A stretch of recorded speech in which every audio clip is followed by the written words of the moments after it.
Our first mock draft Monday of the year coming up, mine, yours, and the experts. That and more on today's episode of Locked On Commanders. Your daily podcast on the Washington Commanders. Part of the Locked On Podcast Network. Your team every day.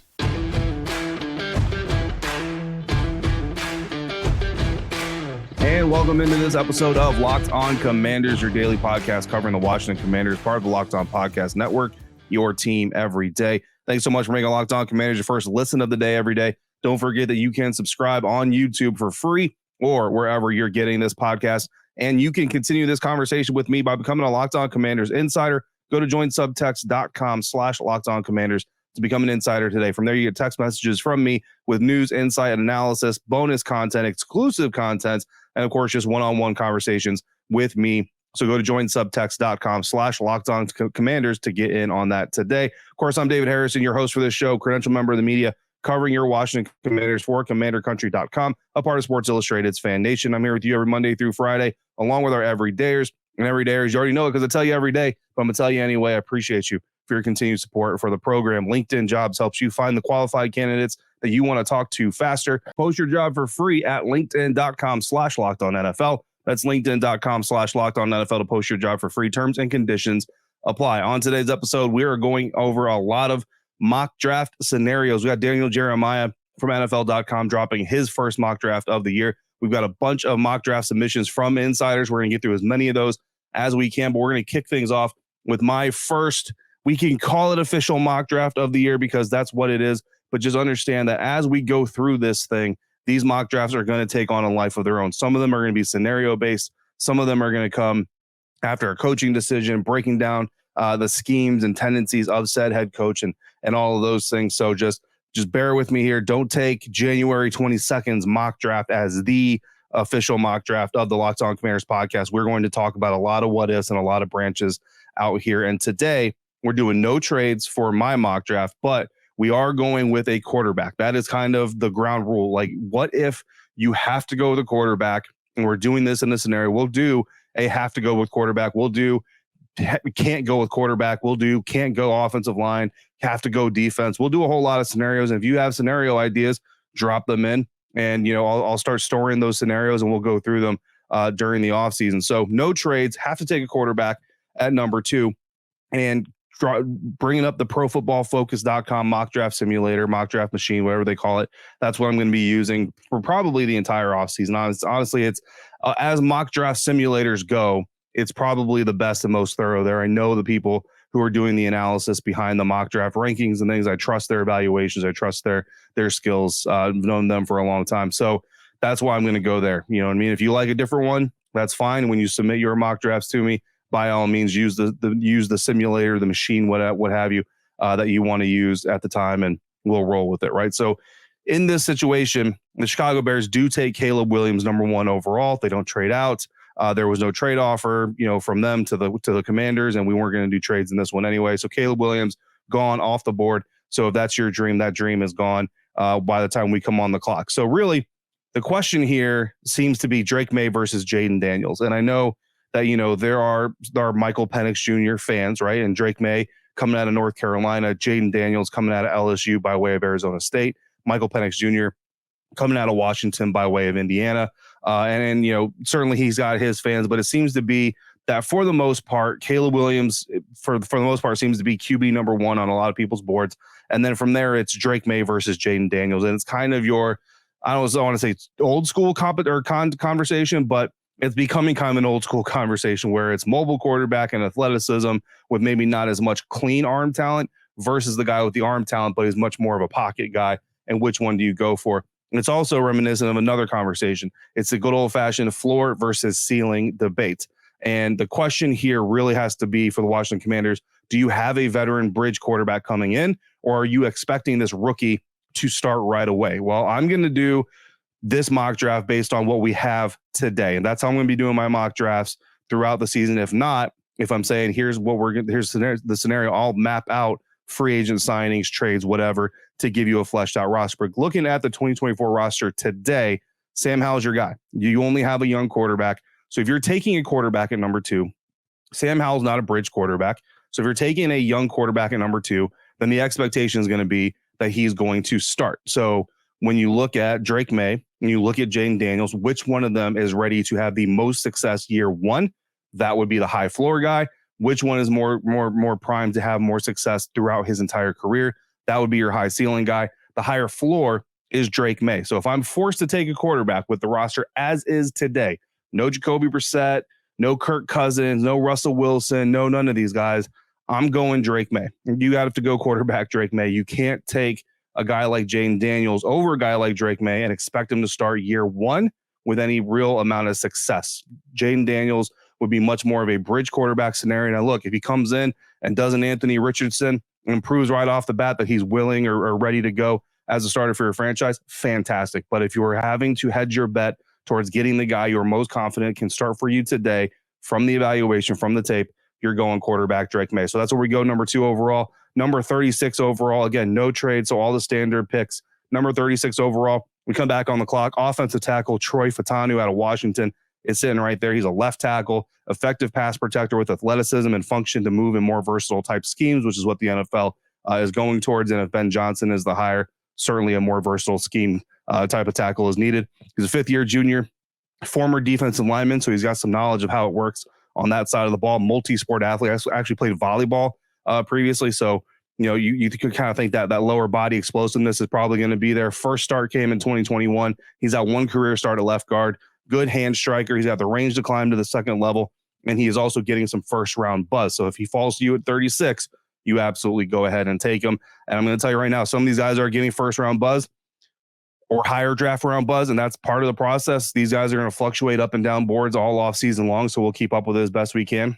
But for right now, I'm taking these players where they are. If I got a first-round buzz on a guy, but he's available in the third round, I'm going to take him. Don't blame me. Blame the mock drafters. Number 40 overall, defensive lineman Byron Murphy, the second. So we go quarterback, O-line, D-line. He's coming out of Texas, a junior Big 12 defensive lineman of the year. He will be at the Senior Bowl, so I'm going to get eyes on him personally. And Murphy may actually have a higher ceiling than Texas teammate T'Vondre Sweat. T'Vondre Sweat is by and large considered the best of the two, but some believe that Murphy actually has the higher ceiling. Explosive interior defender, has good lateral movement, solid recovery effort after losing on the first move, if he loses on the first move.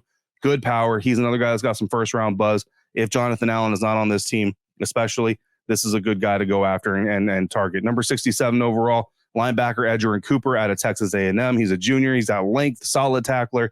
He displays good range on the field. Closing speed is solid, and he's more of a rush linebacker. So, again, if we're getting a defensive scheme that's a little bit more aggressive, likes to bring pressure from the second level, linebacker Edgerrin Cooper is certainly a guy that could fill that role. Number 100 overall, I'm going with offensive guard Cooper Beebe out of Kansas State.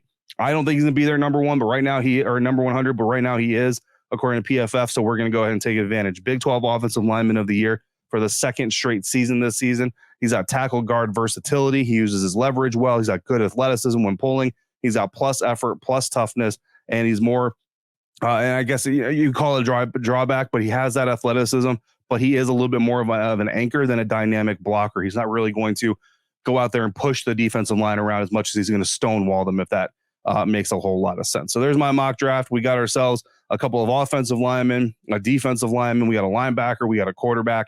And then we've got day 3 still coming up, according to what I've been able to pull off there. PFF gave me an A.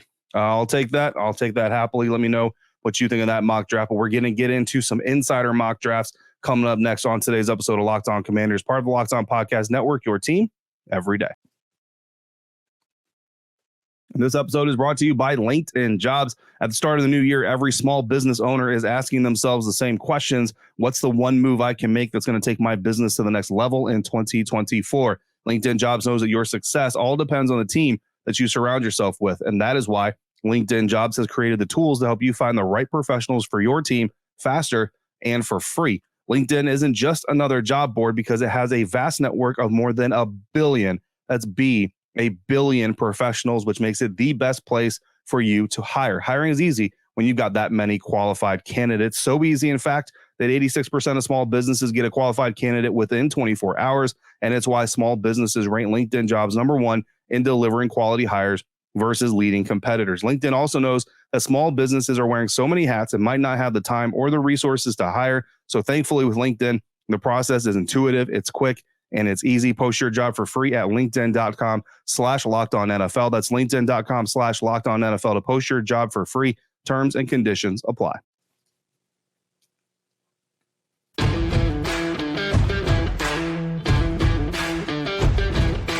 Moving forward with Mock Draft Monday here on Locked On Commanders.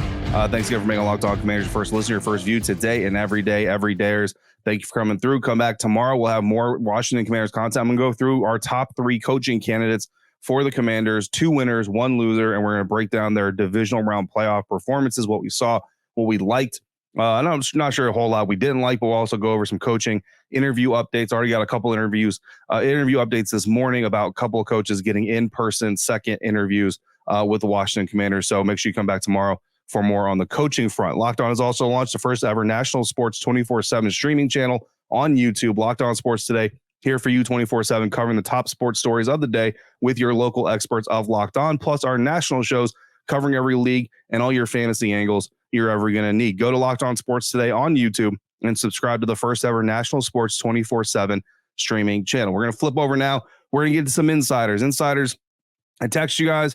I said, hey, I need some mock drafts for Mock Draft Monday. This is something that we're going to add to the program here. So as an insider, not only getting conversations with me, analysis, news delivered directly to your phone via text message, but now you're getting in on the show more than just in the mailbags. Now we're going to be doing some insider mock drafts here. Our first one's coming from Michael, who traded out of the number 2 overall pick. So again, I'm not going to hand you the same scenario that I had all the time. Sometimes I will. Sometimes I'll actually go to the insider and say, hey, here's your scenario. Here's the scenario you're facing as a GM. So tell me how you unfold from there. Because I think it's an interesting exercise, and getting as many points of view as possible, I think is very valuable. So Michael trades out of number 2. He trades back to number 5 with the Los Angeles Chargers, which is very interesting. And I have to believe the Chargers are trading up from 5 to 2. They're probably doing it to help Justin Herbert. They're not doing it to replace him, right? So you're either talking Marvin Harrison Jr., and they think someone's going to jump them to go get him, or they think the Arizona Cardinals are going to take him, or they want the top tackle off the board, and so they're going up there to get him versus letting maybe the Arizona Cardinals take that top offensive tackle. So either way, the Los Angeles Chargers, they go big, they go after their guy, Bill Belichick. I don't know, Bill Belichick, Jim Harbaugh, whoever is going up there for the Chargers to make that pick. And so we end up with the draft class here this year from Michael of pick number 5, 36, 40, 67, 69, which belongs to the Chargers, and 100. So very interesting draft haul there. We add another top 100 pick. Number 5 overall, Michael's going offensive tackle Olu Fashanu out of Penn State. We've certainly talked about him. He's certainly considered one of the top tackles, if not the top tackle. Still currently my top tackle, but again, very early in the evaluation process. So we'll update that as we go along. Number 36, edge Chop Robinson, again out of Penn State. So we're going Penn Staters back to back. I don't know if Michael's a Penn State fan, but you know what? Even if he's a homer, these are 2 really solid Nittany Lions to add to the Washington Commanders roster. I know Tree Castro Fields, Jahan Dotson was certainly going to be happy to see their boys join the locker room. Number 40, cornerback Quinyon Mitchell out of Toledo. And this one is really, really interesting. Again, I haven't done a whole or a complete study on Quinyon Mitchell, but what I have studied, I'm very intrigued about. He's got a 91.6 overall coverage grade from PFF. He's at 251 zone snaps, 133 man snaps. So what I like about that, obviously, is more heavily leaned towards zone. But what I like about that is I experience in both. And in today's NFL, we talk about zone cover, we talk about man cover, we talk about man cover corners, zone cover corners, all this stuff all the time. But the truth of the matter is, you got to be able to do both. Like, you can't just man cover every snap as a defense. You can't just zone cover every snap as a defense. It makes it way too easy on quarterbacks, way too easy on offenses. You have to be able to do a little bit of both. So I like the fact that Quinyon Mitchell is getting zone coverage, but he's also getting man coverage. And I really like the fact that he's got an 88.7 coverage grade or better in both. There is no bad avenue of Quinyon Mitchell covering on record. He's at 31 slot coverage snaps as well. Not a whole lot, but 31 slot coverage snaps. At least he's got the experience in there if he needs to do that. Number 67, another intriguing pick, quarterback JJ McCarthy out of Michigan. So we don't go quarterback early on, but we do get that third round quarterback, kind of like or a second round quarterback, kind of like, no, that's third round quarterback, kind of like a Kirk Cousins type of scenario, right? So JJ McCarthy, very interesting, very athletic, certainly has tools. They're very raw, so he's going to need time. So I would be interested to see who the veteran quarterback that Michael wants to bring, or if he's wanting to roll with Sam Howell. Linebacker Jeremiah Trotter Jr. out of Clemson is number 69 overall and the number 100 overall. Tight end Cade Stouffer out of the Ohio State, which I'm a Buckeye fan, so I love that pick, right? You get a pass protector, pass rusher, pass defender, another pass protector, playmaker, position of need, all from Michael's draft. You can't argue with the effectiveness of all of that. Don comes through, doesn't have a mock draft, but did want to say he would not be unhappy trading down and picking up extra picks. The lowest that Don would want to trade down to is number 6 or 7. So Michael, your mock draft satisfies Don. I don't know what Don thinks of your class specifically, but he likes to trade back at least and get another top 100 pick this year, and then maybe some other draft capital in the future. But bottom line is Don is a fan of trading back, and that's going to be a scenario we're going to talk about quite often. I know some people are just kind of fixated and saying, no matter what, number 2 is going to be a quarterback, and it certainly possibly could, but we are going to explore the trade back scenarios. I'm going to tap into our network of Locked On hosts and see what some of these teams might be willing to give up. Then, of course, we've got our mock draft special that's going to be dropping shortly before the NFL draft. So you'll have to see what I do with this pick, wheeling and dealing with some of the other hosts on the network. Turning out to Keith. Keith came through with a mock draft number 2. He's got Olu Fashanu as well. Very popular pick. Number 36, Xavier Leggett, wide receiver out of South Carolina, going and getting some help for Terry McLaurin and for Jahan Dotson and for whoever the quarterback is going to be. Number 40, Brandon Dorlus, edge out of Oregon. You gotta love those edge rushers, pass rushers, certainly one of those critical building blocks for any NFL team. 67, Keith goes linebacker with Tyron Hopper out of Missouri. Number 96, we go Brevin Spanford, tight end out of Minnesota. Tight end's very popular. I feel like that's probably going to be, that wasn't a position I drafted in my mock draft. That's going to be something I'm going to kind of look to work in there and see what the scenarios are with the tight ends. Paul came through with a mock draft as well.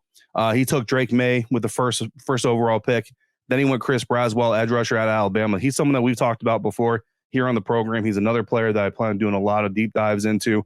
He's certainly an intriguing player for me, so we'll talk a lot more about him, just as we will Jeremiah Trotter, junior linebacker out of Clemson. Those are his top 3 picks for his mock draft. Bill came through. He's got a little bit of disclaimer. He said he can only do what PFF says because we're talking about trades. And when you talk about trades on mock draft machines, and this is something that I think is very important to remember when you're going through your own mock drafts, they're going to do your trades based off of point value, right? And you have these traditional point value trade charts for NFL draft picks and all these things. And what they don't account for is 1, the desperation of a team, 2, how much they love the guy they're trading up to get, 3, what position that is, because there is an inherent tax. If you're trading up to get a quarterback, there is a tax on what you're going to have to pay. So with that in mind, Bill trades back, but he trades back to number 7 instead of number 5. And our class ends up number 7, number 36, 38, 40, 67, 95, 103, 107. So 100 getting shipped out there as well. But now you have 4 top 50 picks. That is pretty sexy. Now moving back from number 2 to number 7 is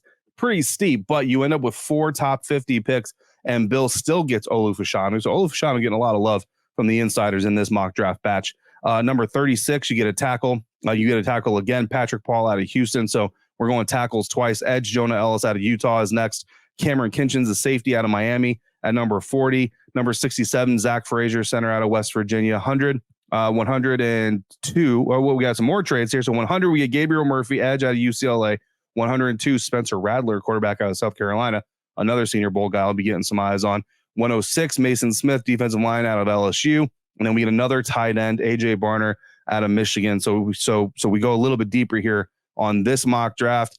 Still get your 6th and 7th round, but you got a lot of trench help, and I think that's very important for this team. Obviously, you get a safety back there, you got an edge rusher, and you get a young quarterback to develop. Hard to argue with all the assets added there. So some really good insider mock drafts. Now we've got mine, we got the insiders. Now let's go to the NFL expert, Daniel Jeremiah, his first mock draft of the season. Coming up next on today's episode of Locked On Commanders, part of the Locked On Podcast Network, your team every day. Today's episode is brought to you by FanDuel. The NFL playoffs are progressing, and there's still time for you to get in on the action with FanDuel, America's #1 sportsbook. Right now, new customers, you get $150 in bonus bets guaranteed when you place a $5 bet. So that's $150 in bonus bets, whether you win or lose. The app is incredibly easy to use, and there's a lot of different ways for you to bet. Looking at championship weekend, the AFC Championship game is set. Kansas City Chiefs will visit the Baltimore Ravens, and the Ravens early on are 3.5-point favorites in that matchup. Or you can go money line at -174 for Baltimore. The Detroit Lions are going to visit the San Francisco 49ers, and the Niners are 6.5-point favorites in that game. Tell you what, giving the Detroit Lions bulletin board material with that spread, maybe not a good idea. The Niners might be putting a call in as some odds makers, but like, hey guys, lower those odds just a little bit so we don't give the Lions some undue fuel. But either way, whatever you think is going to happen in the championship round, place a $5 bet on anything. And if you're a new user, you will get $150 in bonus bets no matter what happens. You can use that for same game parlays, new bets in the Explore tab, make your own parlays, and more. So visit FanDuel.com/lockedon. Make your first bet a layup with FanDuel, official partner of the National Football League.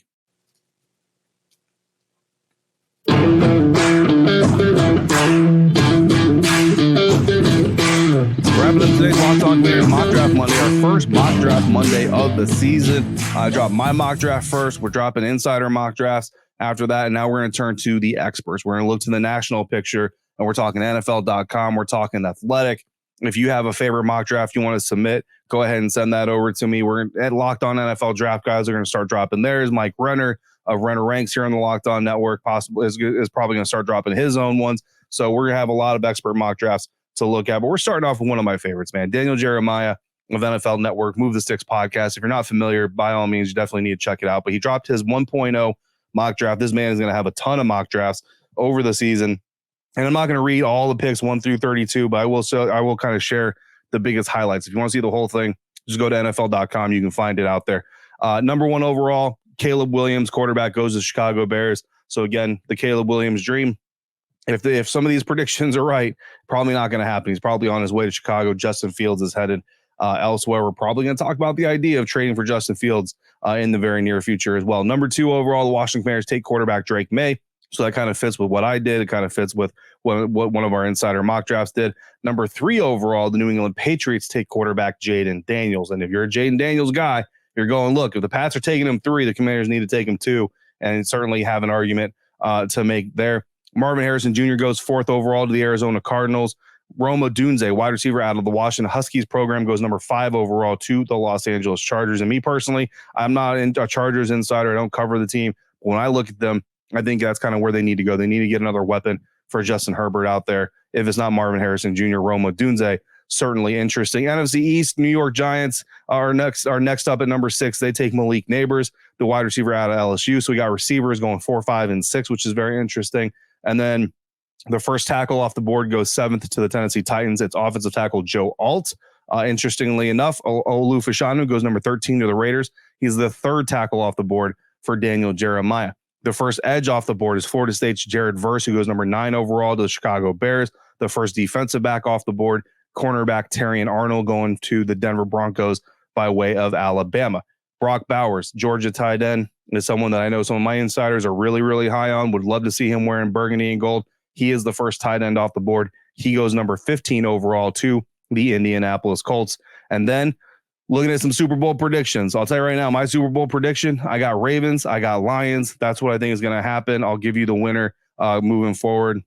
But just a little bit of spoiler for a future episode here this week. Those are the 2 teams I've got headed to the Super Bowl after this weekend. Number 31 overall, Daniel Jeremiah is at the San Francisco 49ers, repping the NFC, and they're taking Kool-Aid McKinstry, cornerback out of Alabama, as the NFC champions. Number 32 overall, Daniel Jeremiah apparently has the Baltimore Ravens winning the Super Bowl. Wide receiver Troy Franklin out of Oregon going to the Baltimore Ravens. So they get another wide receiver for Lamar Jackson. He and Zay Flowers. We'll see what happens with Odell Beckham Jr., but Lamar Jackson is certainly going to have some weapons at his disposal if Daniel Jeremiah gets his way. So that's our expert mock draft. So boom, mock draft Monday, first one's in the books. We're going to do this every Monday from here till draft day. My official mock draft that you can hammer me on and ridicule me for will drop the week of the NFL draft. Coming up tomorrow, again, we're going to have more head coaching news. I'm going to dive into the head coaching performances of our 3 top candidates. We're going to talk about some news involving coaching interviews, including at least 2. We'll see what the rest of the day brings, but at least 2 coaches getting in-person second interviews with the Washington Commanders. That's all coming up tomorrow, and a whole week of content coming for you. In the meantime, if you got questions or comments, in the YouTube comment section, or text them to me directly by becoming a Lock Insider at joinsubtext.com/LockedOnCommanders. As always, thank you for making Locked On Commanders your first listener, your first view today and every day. Thanks for coming through on a regular basis every day. Thank you so much for making me a part of your day, part of your routine. Until we speak again, please be safe, be kind, and I'll see you next time for another episode of Locked On Commanders, part of the Locked On Podcast Network, your team every day.